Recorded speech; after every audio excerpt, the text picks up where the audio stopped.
നമസ്കാരം. ഇന്നത്തെ പ്രധാനപ്പെട്ട 10 വാർത്തകളിലേക്ക് ടുഡേസ് ഹൈലൈറ്റ്സ് ആരംഭിക്കാം. സ്വാഗതം.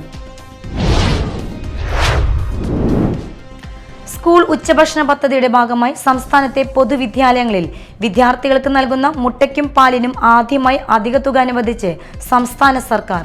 പുതിയ അധ്യയന വർഷത്തിൽ ജൂണിലെ ഉച്ചഭക്ഷണ വിഹിതത്തിനൊപ്പം മുട്ടയ്ക്കും പാലിനുമായി 22.67 കോടി രൂപയാണ് സംസ്ഥാനത്തിന്റെ പ്രത്യേക വിഹിതമായി അനുവദിച്ച് ഉത്തരവിറക്കിയിരിക്കുന്നത്. പുത്തൻവേലിക്കര കണക്കൻകടവ് റെഗുലേറ്റർ കം ബ്രിഡ്ജിലെ ഷട്ടർ ഉയർത്താൻ സാധിച്ചില്ല. വർഷങ്ങളായുള്ള ഷട്ടറുകളുടെ തകരാർ ഇതുവരെയും പരിഹരിച്ചില്ലെന്ന് പരാതി. കഴിഞ്ഞ 2 പ്രളയങ്ങളിലും വെള്ളം ഉയർന്നതിനെ തുടർന്ന് പുഴ ഗതിമാറി ഒഴുകി സമീപത്തെ കരകൾ വ്യാപകമായി ഇടിഞ്ഞിരുന്നു. മാളയിൽ മോഷണ ശ്രമം. മൊബൈൽ ടവർ എർത്ത് കേബിളുകൾ മോഷ്ടിക്കാൻ ശ്രമിക്കുന്ന യുവാവിനെ ജീവനക്കാരൻ പിടിക്കാൻ ശ്രമിക്കുന്നതിനിടയിൽ ഓടി രക്ഷപ്പെട്ടു.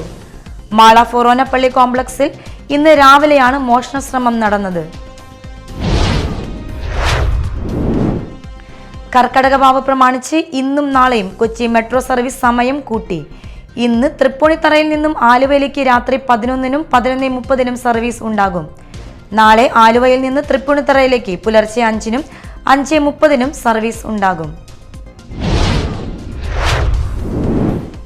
ചാലക്കുടി പറയന്തോട് വൃത്തിയാക്കുന്നതിനിടയിൽ 50 ലിറ്റർ വാഷ് നിറച്ച ക്യാൻ കണ്ടെത്തി. ഇന്ന് രാവിലെ വാർഡ് മെമ്പർ പ്രീജ സലീമിന്റെ നേതൃത്വത്തിൽ പറയന്തോട് ശുചീകരിക്കുന്നതിനിടയിലാണ് 50 ലിറ്റർ വാഷ് നിറച്ച ക്യാൻ കണ്ടെത്തിയത്. ചാലക്കുടി എക്സൈസിന് വിവരം അറിയിച്ചതിനെ തുടർന്ന് അസിസ്റ്റന്റ് എക്സൈസ് ഇൻസ്പെക്ടർമാർ സ്ഥലത്തെത്തി പരിശോധന നടത്തി ക്യാനിലുള്ളത് വാഷ് തന്നെയെന്ന് സ്ഥിരീകരിക്കുകയായിരുന്നു. സംസ്ഥാനത്ത് മഴയ്ക്ക് നേരിയ ശമനം. 5 ദിവസത്തേക്കുള്ള മഴ മുന്നറിയിപ്പിൽ 4 ജില്ലകളിൽ മാത്രമാണ് യെല്ലോ അലർട്ട്. കോഴിക്കോട്, വയനാട്, കണ്ണൂർ, കാസർഗോഡ് എന്നീ ജില്ലകളിൽ യെല്ലോ അലർട്ടാണ്. വയനാട്ടിലെ ഉരുൾപൊട്ടലിൽ ദുരിതം അനുഭവിക്കുന്നവർക്ക് കൈത്താങ്ങായി കുരുന്നുകൾ. മഞ്ഞ നിറമുള്ള മുയൽ കുടുക്ക നിറയെ സ്നേഹത്തിന്റെ സമ്പാദ്യവുമായി 1-ാം ക്ലാസ്സുകാരൻ അർണവും പിറന്നാൾ ആഘോഷിക്കാൻ സൂക്ഷിച്ചു വെച്ച 1,00,000 ലക്ഷം രൂപയുമായി 7-ാം ക്ലാസ്സുകാരി ദേയുമാണ് കളക്ടറെ കാണാനെത്തിയത്. ഇൻസ്റ്റാഗ്രാമിലൂടെ പരിചയപ്പെട്ട പ്രായപൂർത്തിയാകാത്ത പെൺകുട്ടിയെ ശാരീരികമായി പീഡിപ്പിച്ച യുവാവിനെ Aloor SHO KM Bineesh arrest ചെയ്തു. കൊല്ലം പന്മന സ്വദേശിയായ മൂനംവീട് കോളനിയിലെ നിയാസിനെയാണ് അറസ്റ്റ് ചെയ്തത്.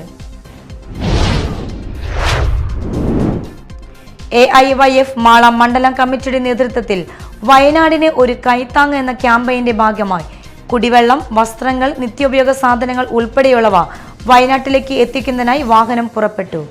Advocate VR Sunilkumar MLA flag off ചെയ്തു. Mala METS school of engineering national service scheme യൂണിറ്റുകളുടെ നേതൃത്വത്തിൽ വയനാട് ദുരിതാശ്വാസ ക്യാമ്പിലേക്ക് വേണ്ട 1-ാം ഘട്ടത്തിൽ സ്വരൂപിച്ച ആവശ്യ സാധനങ്ങളുടെ ഫ്ളാഗ് ഓഫ് NSS വളണ്ടിയർമാരും സ്റ്റാഫ് അംഗങ്ങളും ചേർന്ന് നിർവഹിച്ചു.